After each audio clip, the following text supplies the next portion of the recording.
hello prophet ndita prophet pasho muri right hai nandisi point prophet pakaipa kubva zvakarova chando ichi prophet handina kutonhorwa but nhasi ndazotonhorwa prophet ndapindwa nechando chisingaiti prophet ndakatopfeka zijuzi izvozvi prophet panyaya iyi yamaposta muchiti mayoutubers osingabvise mavideos enyu payoutube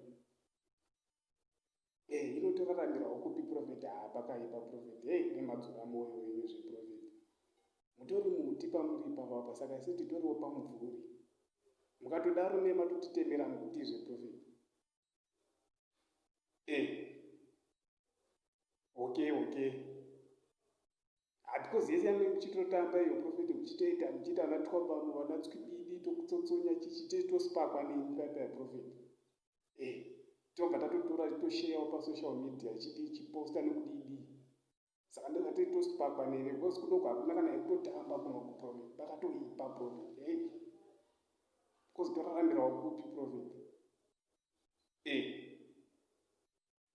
okay ndino thanks prophet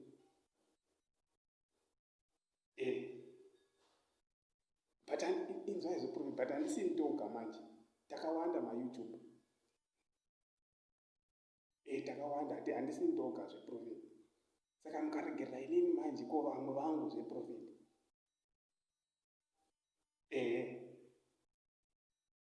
okay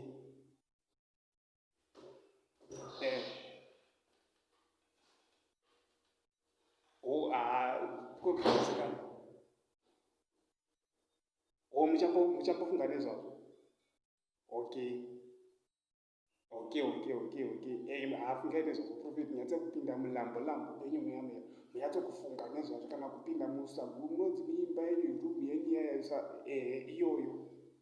saguni imomo munyatsokutonhorerwa muchidzirwa murimomo muchifunga nezvazvo thanks prophet because yese anototamba yaya prophet ka ndetosipakwa nemutata